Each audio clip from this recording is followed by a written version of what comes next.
Capítulo 2. No eran ni aeronautas de profesión ni amantes de expediciones aéreas los que el huracán acababa de arrojar en aquella costa.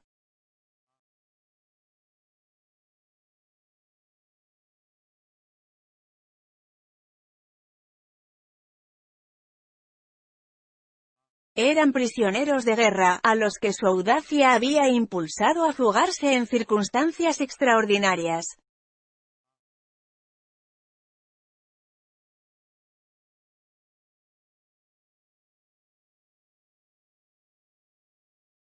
Cien veces estuvieron a punto de perecer.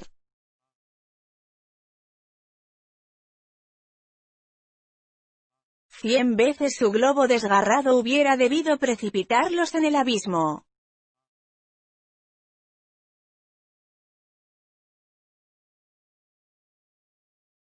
Pero el cielo le reservaba un extraño destino, y el 20 de marzo, después de haberse fugado de Richmond, sitiada por las tropas del general Ulysses Grant, se encontraron a 7 millas de aquella ciudad de Virginia, principal plaza fuerte de los separatistas durante la terrible Guerra Civil de Secesión.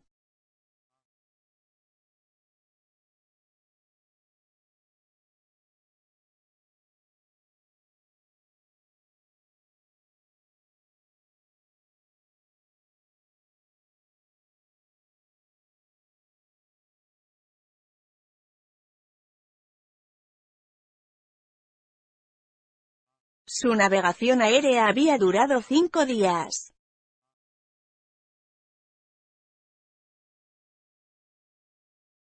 He aquí en qué circunstancias se realizó la evasión de los prisioneros, evasión que debía terminar como ya conocemos.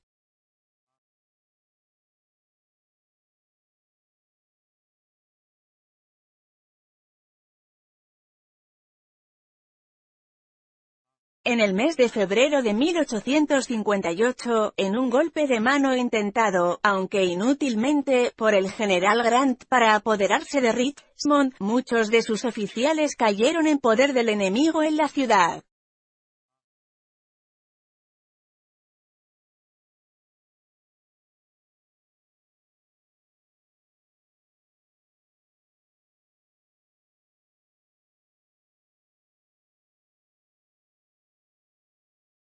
Uno de los más distinguidos prisioneros pertenecía al Estado Mayor Federal y se llamaba Cyrus Smith.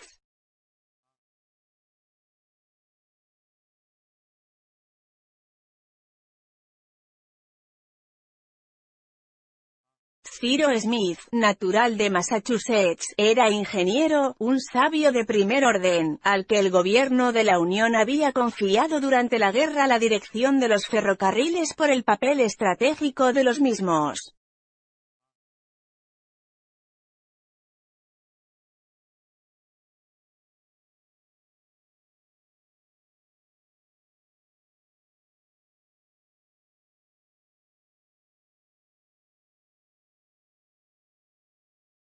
Americano del norte, seco, huesudo, esbelto, de unos 45 años, pelo corto y canoso, barba afeitada, con abundante bigote.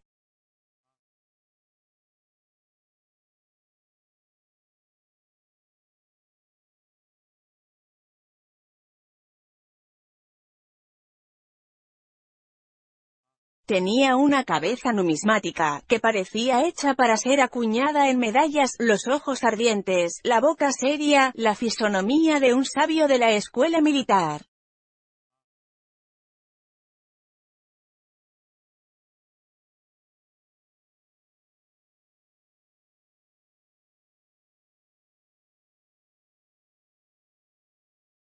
Era uno de esos ingenieros que empiezan manejando el martillo y el pico, como esos generales que partieron de soldados rasos.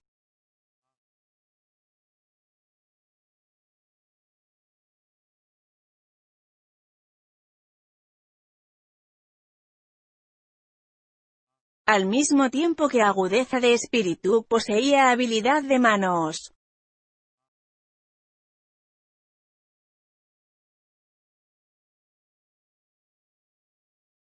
Sus músculos presentaban notables síntomas de tenacidad.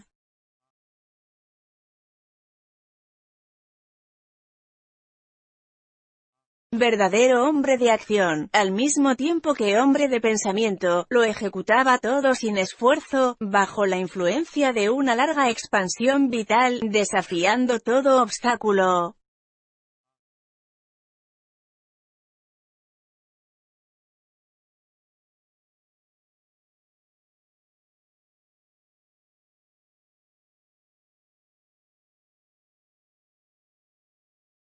Muy instruido, muy práctico, muy campechano, para emplear una palabra de la lengua militar francesa.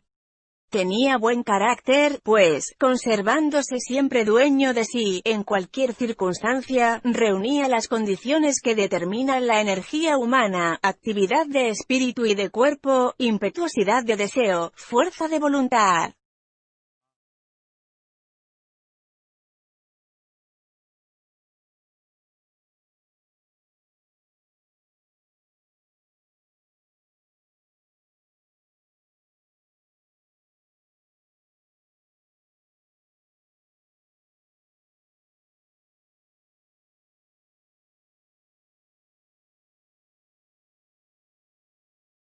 Y su divisa hubiera podido ser la de Guillermo de Orange en el siglo XVII: no tengo necesidad de esperar para acometer una empresa, ni de lograr el objeto para perseverar.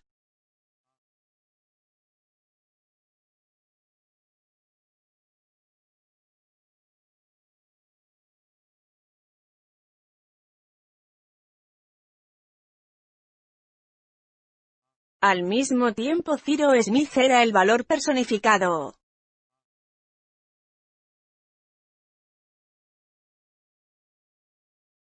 Había tomado parte en todas las batallas durante la Guerra de Secesión.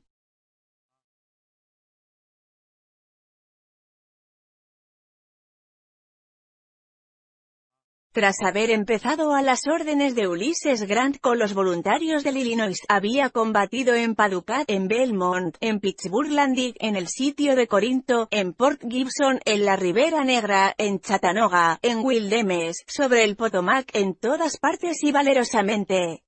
Fue un soldado digno del general que respondía: yo no cuento jamás mis muertos.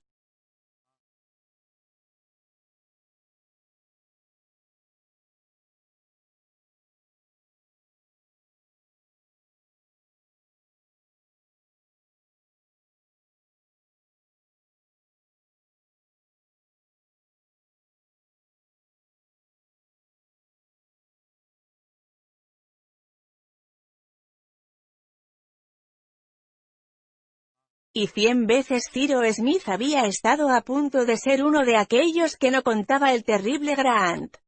Sin embargo, en esos combates, donde se exponía tanto, la suerte le favoreció siempre, hasta que fue herido y hecho prisionero en el campo de batalla de Richmond.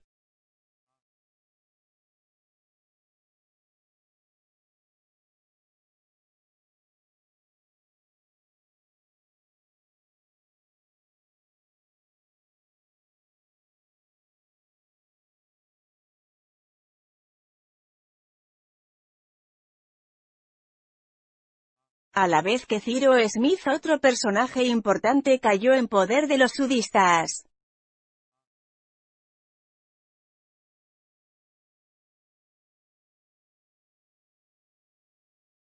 Este era nada menos que el honorable Gedeón Spilett, corresponsal del New York Herald, encargado de seguir las peripecias de la guerra entre los ejércitos del norte.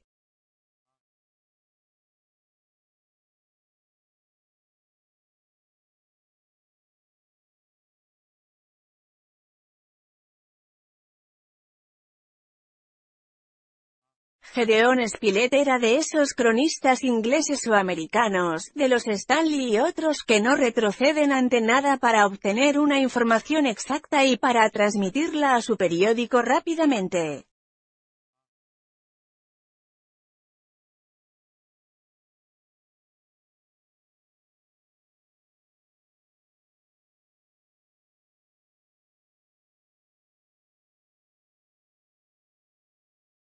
Los periódicos de la Unión, tales como el New York Herald, constituyen verdaderas potencias, y sus enviados son los representantes con que cuentan.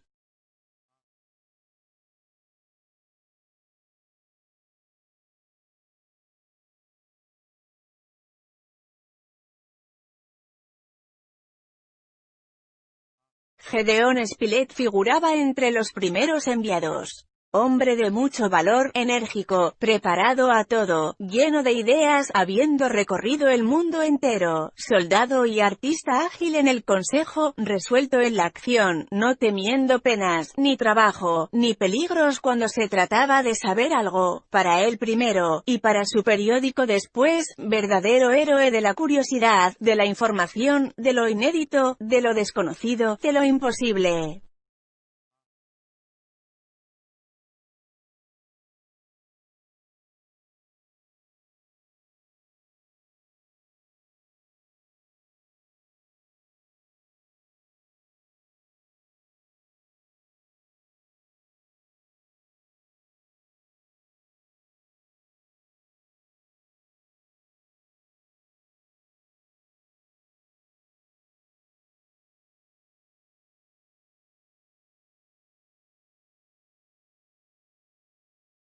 Era uno de esos intrépidos observadores que escriben bajo las balas, haciendo las crónicas bajo el fuego de los cañones, y para los que todos los peligros son un pasatiempo.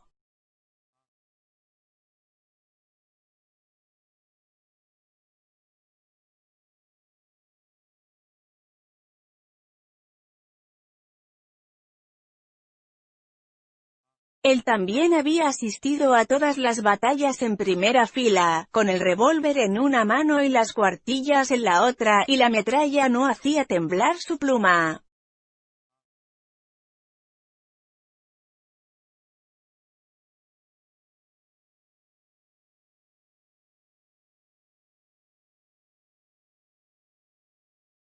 No cansaba los hilos con telegramas incesantes como suelen hacer los que no tienen nada que decir.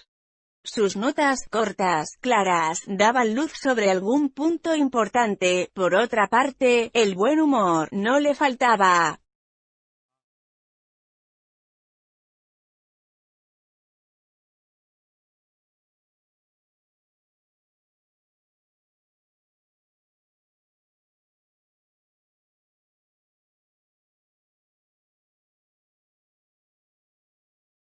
Por otra parte, el buen humor no le faltaba.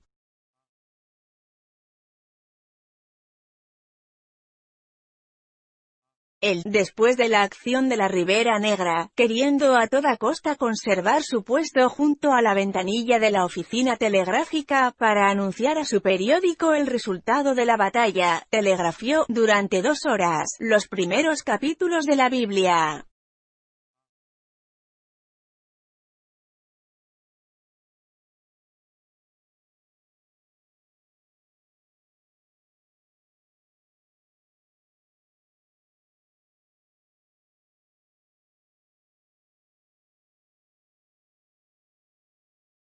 Costó $2.000 al New York Herald, pero el New York Herald fue el primer informado.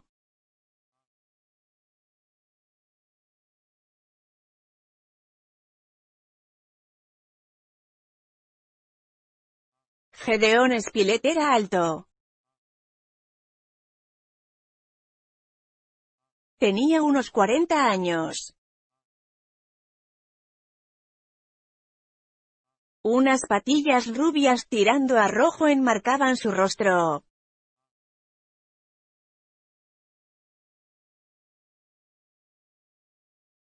Su mirada era tranquila, viva, rápida en sus movimientos.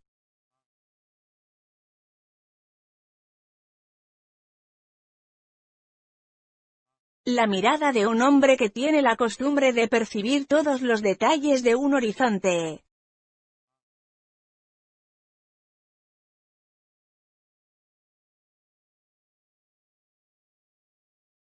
Robusto y de buena salud, estaba acostumbrado a todos los climas, como la barra de acero en el agua fría.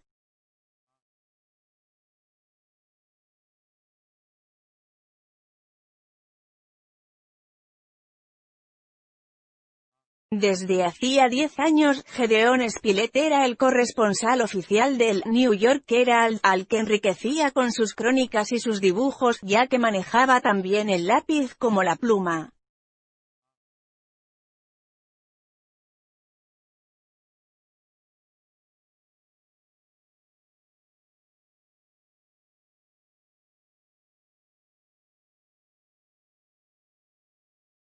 Cuando fue hecho prisionero, estaba haciendo la descripción y el croquis de la batalla.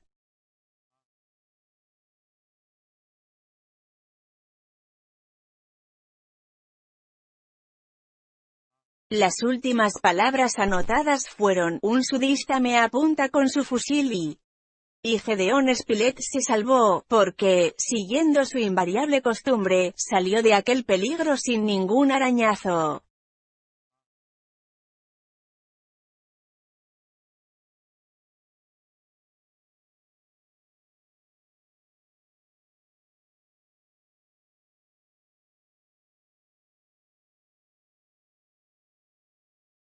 Ciro Smith y Gedeon Spilett, que se conocían por su reputación, habían sido trasladados a Richmond.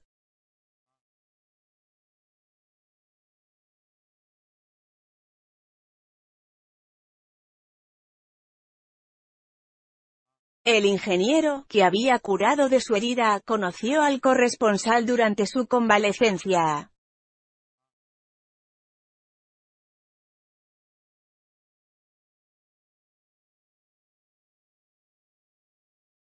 Aquellos dos hombres simpatizaron y se estimaron mutuamente.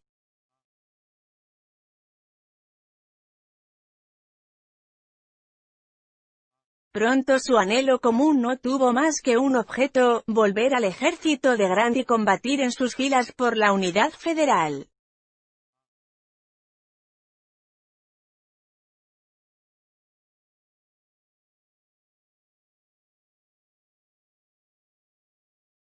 Los dos americanos estaban decididos a aprovechar una ocasión, pero, aunque fueran libres en la ciudad, Richmond estaba tan vigilada que una evasión parecía imposible.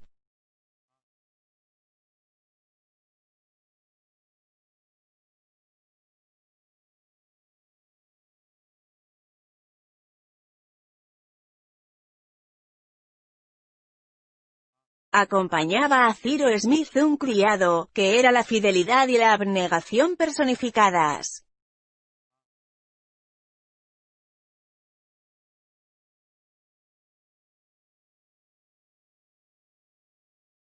Un negro, nacido en las posesiones del ingeniero, de padres esclavos, pero que, desde hacía tiempo, Ciro Smith, abolicionista de ideas y de corazón, había emancipado.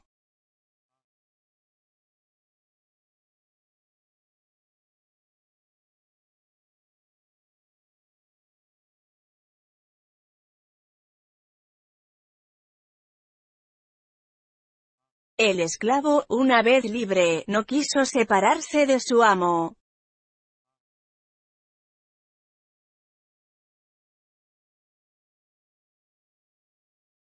Le quería tanto, que hubiera dado la vida por él.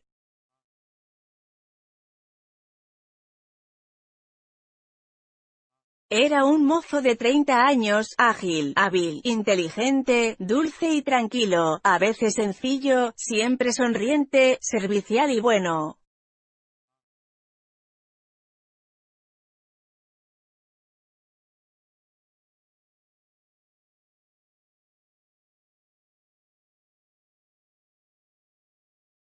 Se llamaba Nabucodonosor, pero respondía al nombre abreviado y familiar de Nab.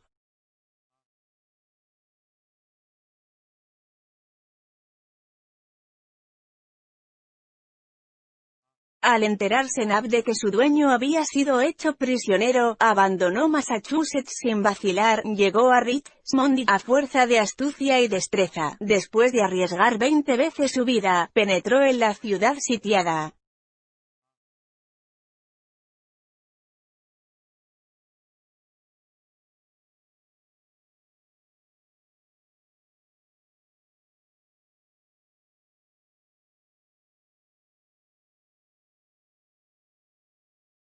No es posible describir la alegría de Ciro Smith al ver de nuevo a su criado y Naval encontrar a su amo.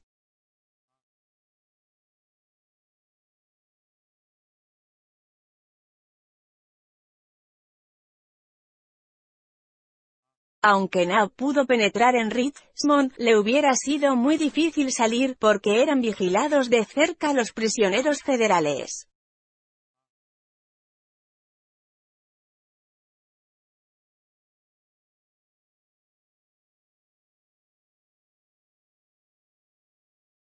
Había que aguardar una ocasión favorable para intentar una evasión con alguna probabilidad de éxito, y esta ocasión era difícil hallarla.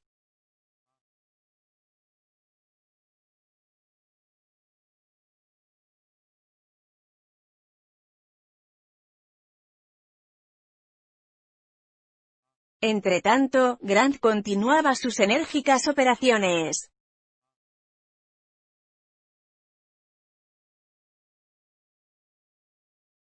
La victoria de Petersburgo le había costado mucho.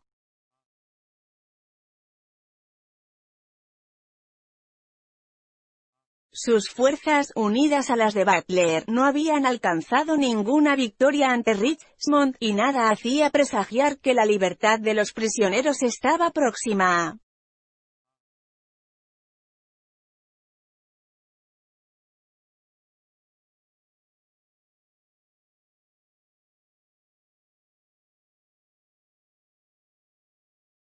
El corresponsal, a quien su cautividad no le proporcionaba ya un detalle interesante que anotar, no podía resistir más.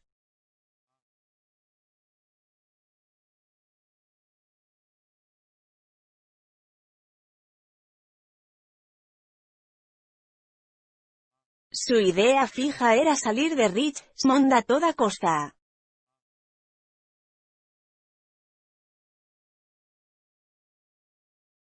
Muchas veces intentó la aventura y fue detenido por obstáculos insuperables.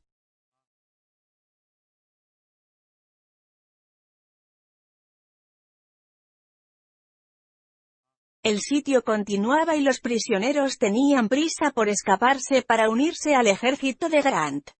Algunos sitiados no tenían menos deseos de escaparse, para reunirse con el ejército separatista.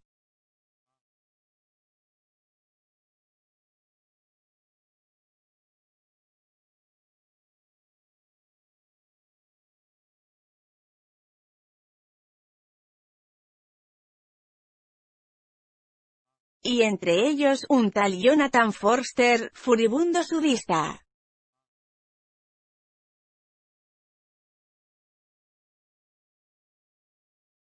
Si los prisioneros federales no podían abandonar la ciudad, los confederados tampoco, porque el ejército del norte los cercaba.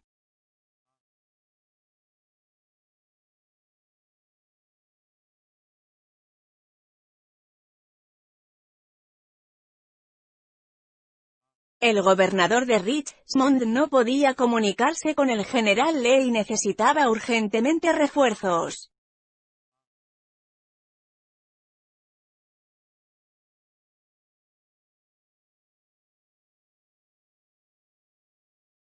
Jonathan Forster tuvo entonces la idea de elevarse en globo, para atravesar las líneas sitiadoras y llegar al campo de los separatistas.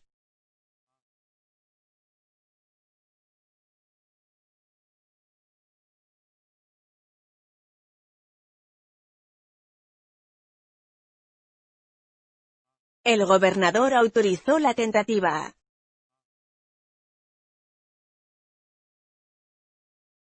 Un aerostato fue fabricado y puesto a disposición de Jonathan Forster, al que le debían acompañar en el viaje aéreo 5 compañeros armados.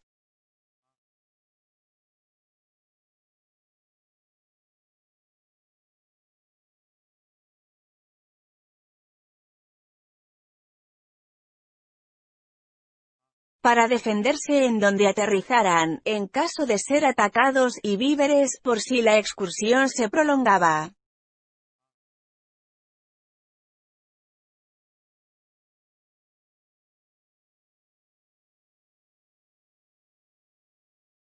La partida del globo había sido fijada para el 18 de marzo.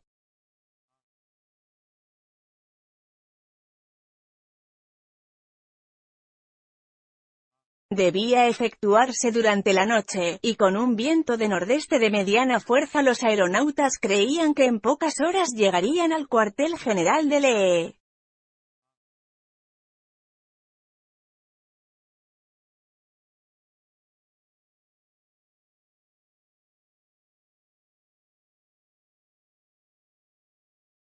Pero el viento del nordeste no fue más que brisa.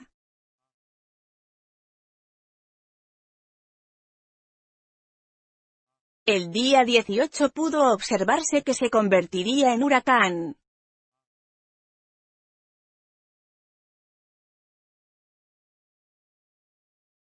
Sobrevino la tempestad, y la partida de Forster fue aplazada, ya que era imposible arriesgar el aerostato y a los ocupantes en medio de los desencadenados elementos.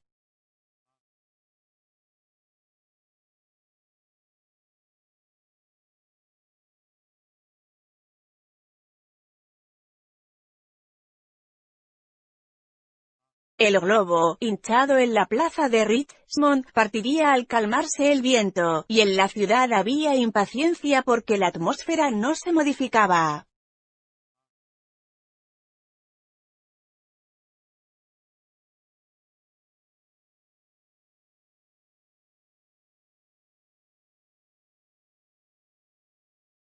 Transcurrieron el 18 y el 19 de marzo sin que se produjera ningún cambio en la tormenta.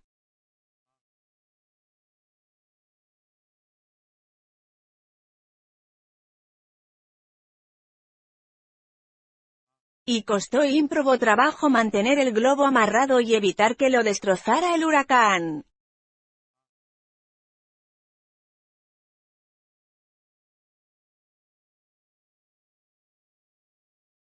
Pasó también la noche del 19 al 20, por la mañana, el huracán hacía que la partida fuera imposible.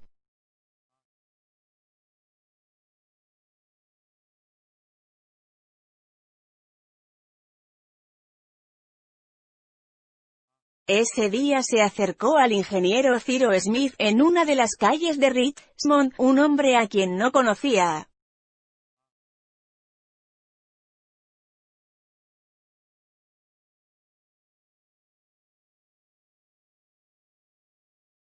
Era un marino llamado Pencroff, de 35 a 40 años de edad, fuerte, de rostro atezado, ojos vivos y parpadeantes pero de buen aspecto.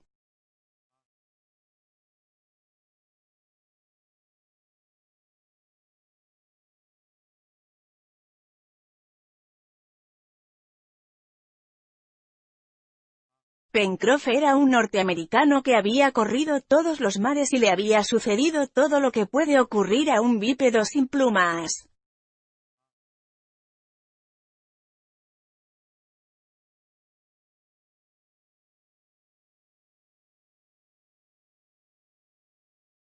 Es inútil decir que era de carácter emprendedor, capaz de todo y que no se admiraba de nada.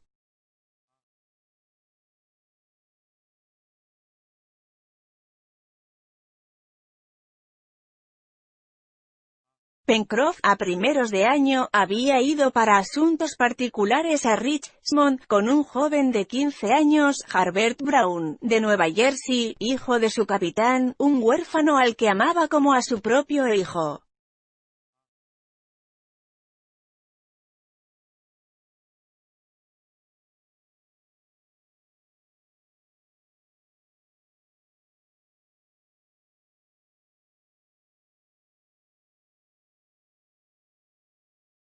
No habiendo podido abandonar la ciudad antes de las primeras operaciones del sitio, se encontró bloqueado con gran disgusto y solo pensaba escaparse como fuera.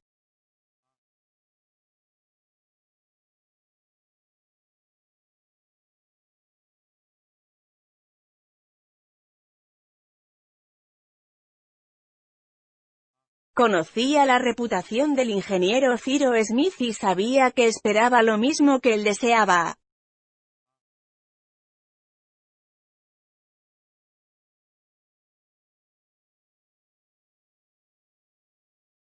Así, pues, no vaciló en acercarse a él diciéndole sin rodeos: «Señor Smith, ¿está usted cansado de Richmond?»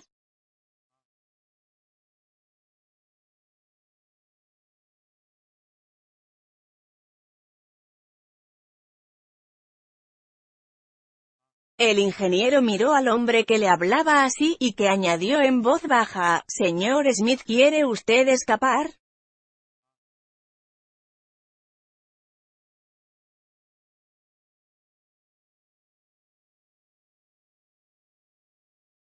«¿Cuándo?», respondió el ingeniero, y se puede afirmar que esta respuesta se le escapó, pues aún no había examinado al desconocido que le había dirigido la palabra.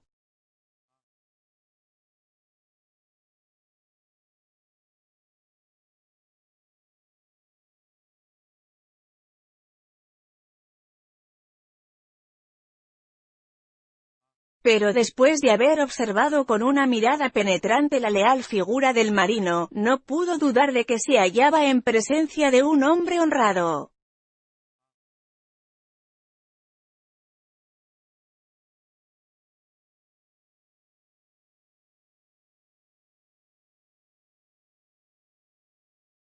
«¿Quién es usted?», preguntó. Pencroff se dio a conocer. «Bien», respondió Cyrus Smith, «¿y cómo?».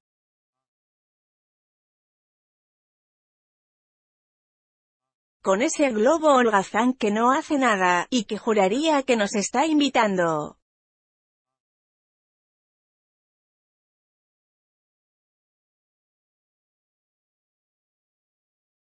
El marino no tuvo necesidad de acabar la frase.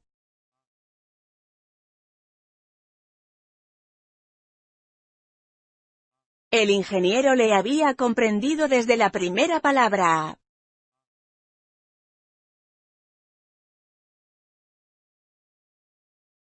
Asió a Pencroff de un brazo y le llevó a su casa.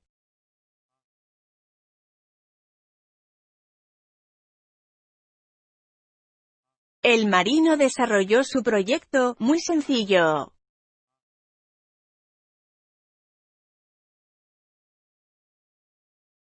No arriesgaba más que su vida. El huracán estaba entonces en toda su violencia, pero un ingeniero diestro y audaz, como Cyrus Smith, sabría conducir bien su aerostato.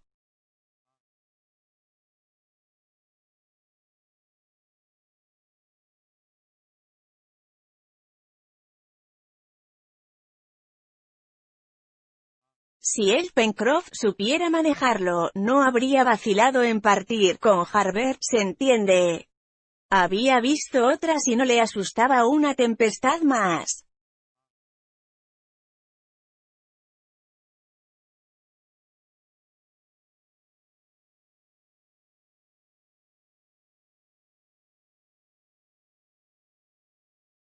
Cyrus Smith había escuchado al marino sin decir palabra, pero sus ojos brillaban. La ocasión se le presentaba y no quería dejarla escapar.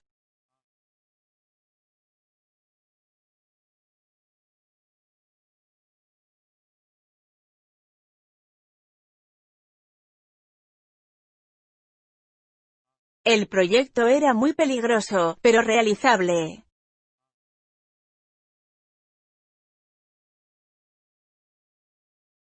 Durante la noche, a pesar de la vigilancia, podría acercarse al globo, deslizarse en la barquilla y cortar las cuerdas que le retenían.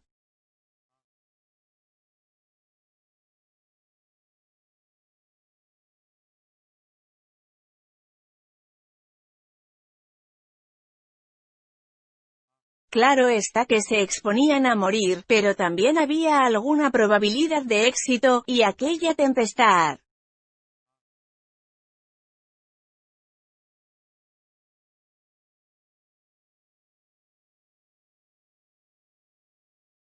Pero sin aquella tempestad el globo hubiera partido ya y la ocasión tan deseada no volvería quizá a presentarse.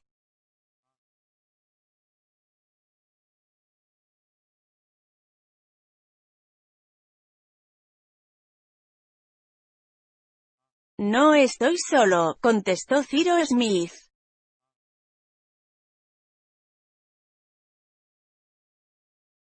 ¿Cuántas personas quiere usted que le acompañen?, preguntó el marino.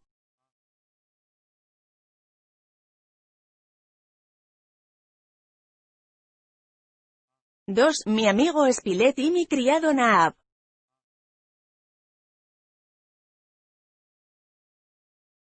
3, respondió Pencroff y Harbert y yo. 5.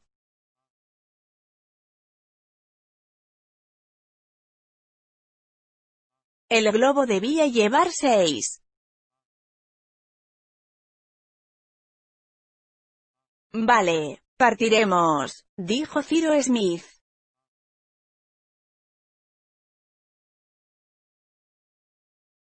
Aquel partiremos comprendía al corresponsal y como éste por nada del mundo hubiera renunciado a su proyecto de evasión ni retrocedido ante ningún peligro, cuando el proyecto le fue comunicado, lo aprobó sin reserva.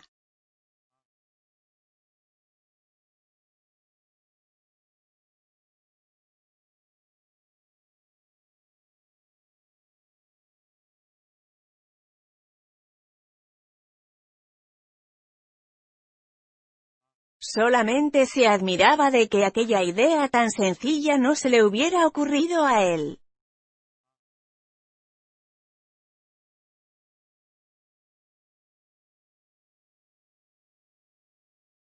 En cuanto a Nab, estaba dispuesto a seguir a su amo por donde quisiera ir.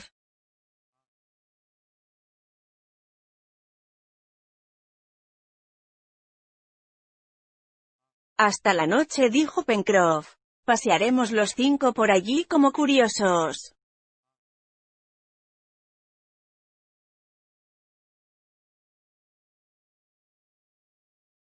Hasta la noche a las 10, respondió Cyrus Smith, y plegue al cielo que esta tempestad no se apacigüe antes de nuestra partida.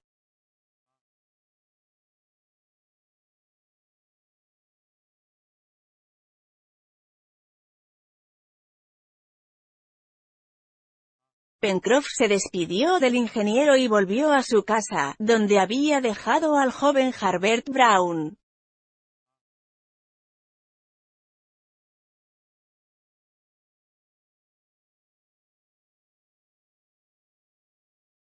Este niño conocía el plan del marino y esperaba con cierta ansiedad el resultado de su entrevista con el ingeniero.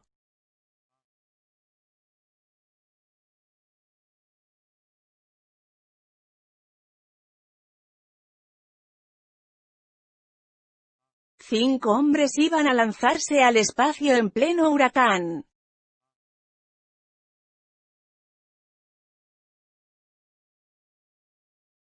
No, el huracán no se calmó, ni Jonathan Forster ni sus compañeros podían pensar en afrontar el peligro en aquella frágil barquilla.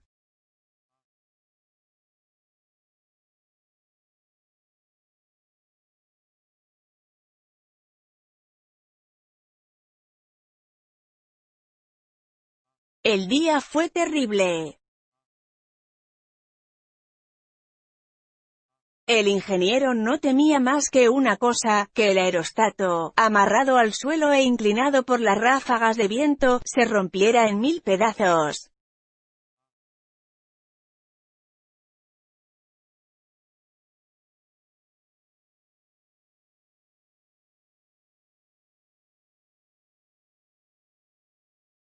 Durante muchas horas paseó por la plaza casi desierta, vigilando el aparato.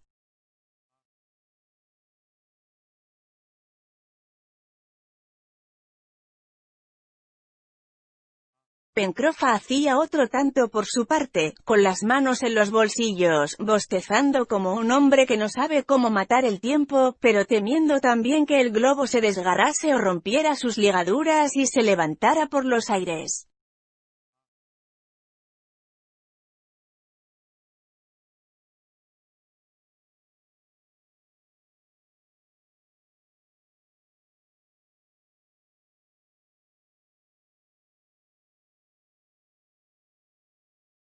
Llegó la noche. La noche era oscura en extremo.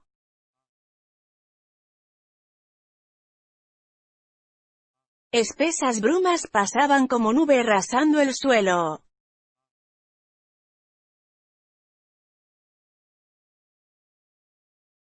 Una lluvia mezclada con nieve caía continuamente. Hacía frío.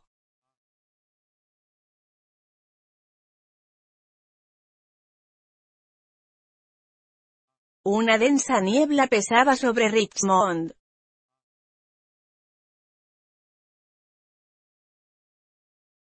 Parecía que la violenta tempestad había puesto una tregua entre sitiadores y sitiados y que el cañón había callado ante los rugidos del huracán.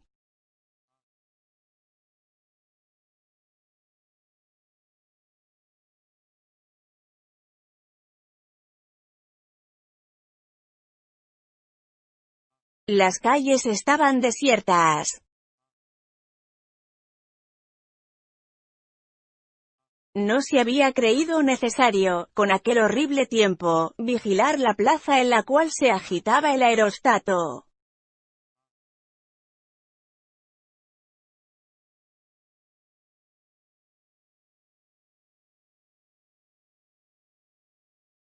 Todo favorecía la partida de los prisioneros, pero aquel viaje, en medio de ráfagas de viento desencadenadas.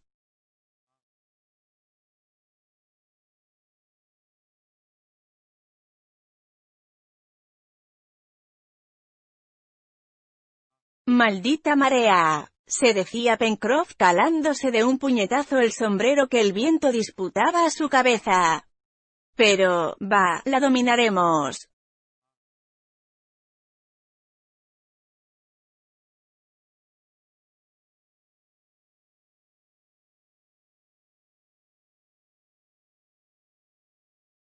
A las 9:30 Ciro y sus compañeros llegaron por diversos sitios a la plaza, que los faroles del gas, apagados por el viento, dejaban a oscuras.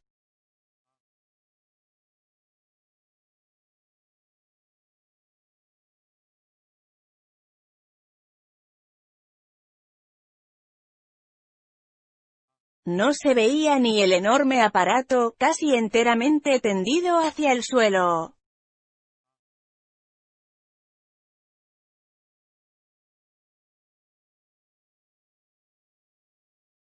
Sin contar los sacos de lastre que pendían de las cuerdas de la red, la barquilla estaba retenida por un fuerte cable pasado por una anilla fijada en el suelo y con los extremos atados a bordo.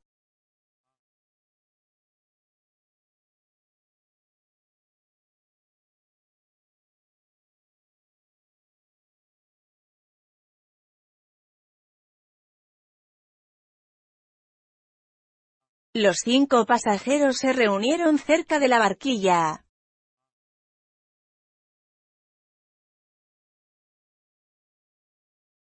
Era tal la oscuridad, que ellos mismos no se veían.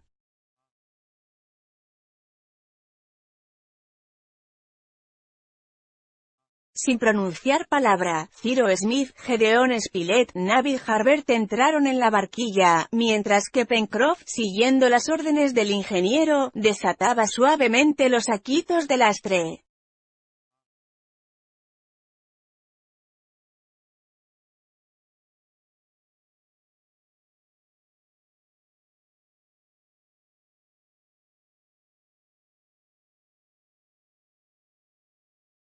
Esta operación duró unos instantes y el marino se reunió con sus compañeros.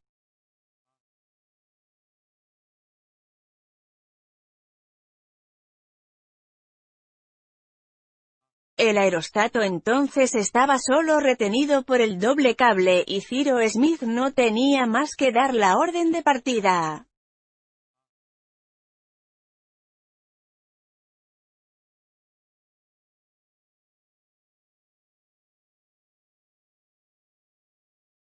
En aquel momento un perro entró de un salto en la barquilla.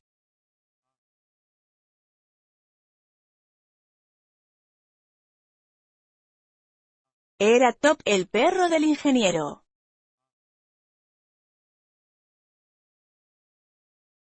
que, habiendo roto su cadena, había seguido a su amo.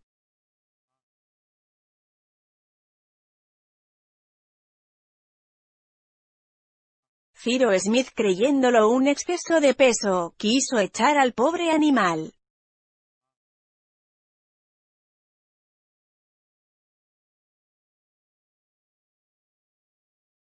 «Va, uno más», dijo Pencroff, desatando de la barquilla 2 sacos de lastre. Después desamarró el doble cable, y el globo partió en dirección oblicua y desapareció, después de haber chocado su barquilla contra 2 chimeneas que derribó con la violencia del golpe.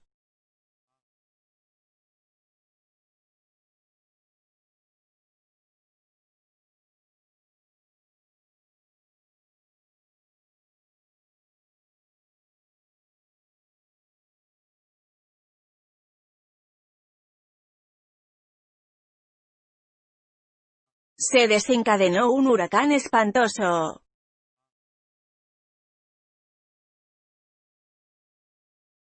El ingeniero, durante la noche, no pudo pensar en descender y cuando vino el día, toda vista de la tierra estaba interceptada por las brumas.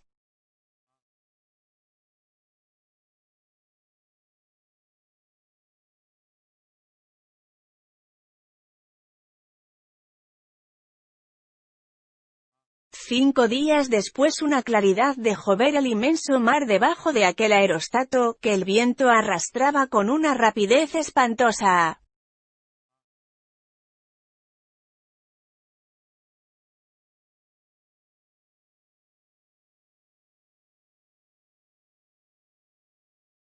Sabemos que, de 5 hombres que habían partido el 20 de marzo, 4 habían sido arrojados 4 días después, en una costa desierta, a más de 6.000 millas de su país.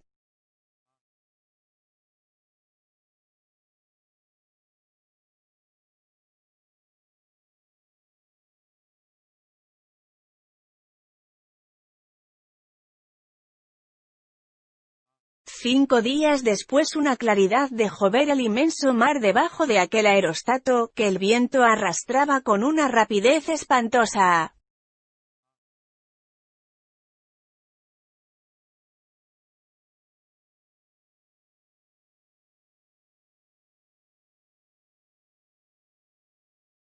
Y el que faltaba, al que aquellos 4 supervivientes del globo corrían a socorrer, era su jefe natural, el ingeniero Cyrus Smith.